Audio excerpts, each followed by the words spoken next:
Monet ruokkivat lintuja talvisin, niin minäkin. Talviruokinta auttaa lintuja selviytymään talven yli ja lintujen tarkkailu voi olla kiinnostavaa. Mutta onko lintujen talviruokinta aina hyväksi niille? Ja teenkö jotain väärin?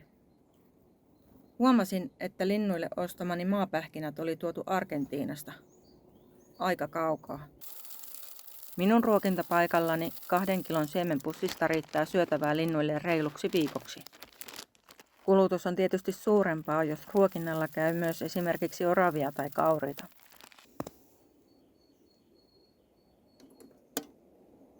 Pääsin haastattelemaan dosentti Esa Lehikoista.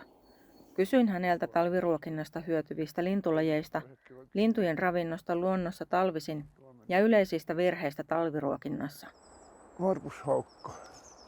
Lisäksi minua on askarruttanut, voiko talviruokinta aiheuttaa epäluonnollista vääristymää lintulajistoon ja onko väärin puuttua luonnon kiertokulkuun ruokkimalla lintuja talvisin. Niitä on nyt semmoinen 340 varpuslintulajia, joilla on talvestiva kantaa. Enemmänkin tavataan, koska lähimuuttajista, Euroopan sisäisistä muuttajista, monista jää yksilöitä tänne Suomeen talveksi.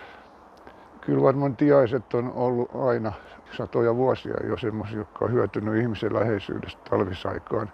Ja samaten sitten siemensyöjistä keltasirkku on sellainen klassinen suomalainen laji, joka on aina elänyt maatalouden yhteydessä. Ja talvella hän on saanut sitten kaikista ladoista ja muista ulkorakennuksista, jotka ei ollut kauhean linnunpitäviä, niin ne on saanut sieltä lisäruokaa.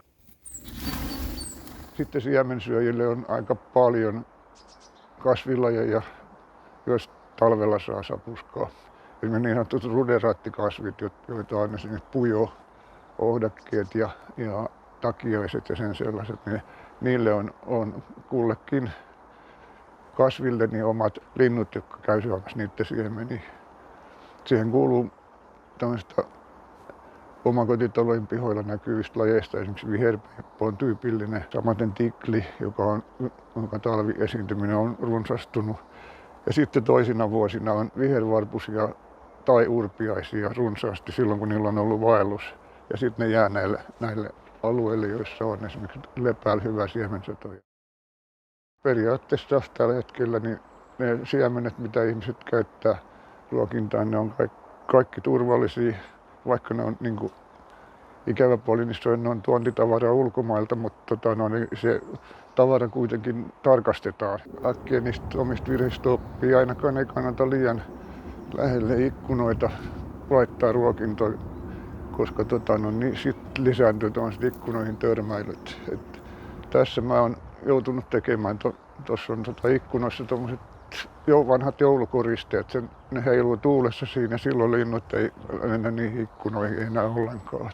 Tässä käy esimerkiksi metsäkauriita iso määrä ja ne syö huomattavan osan noista siemenistä, jos ei niitä suojaa. Et jos ei halua niille eikä rotille varsinkaan. Nythän omakotitaloalueella on semmoinen kehotus, että täytyy huolehtia ruokinnosta oikein hyvin, jotta rottakannat ei kasvaisi. Ja se on ihan oikea tavoite. Mun käsittääkseni kaikissa länsi-eurooppalaisissa maissa ja Amerikoissa niin pidetään lintujen ruokintaa hyvänä asiana, eikä ole havaittu isoja tai oikeastaan minkäänlaisia vaikutuksia, mutta voisi varmasti liittää talviruokintaan. Se mittakaava on kuitenkin, vaikka paljon ruokintoja onkin, niin suhteessa siihen, mitä riskejä on, niin aika pieni.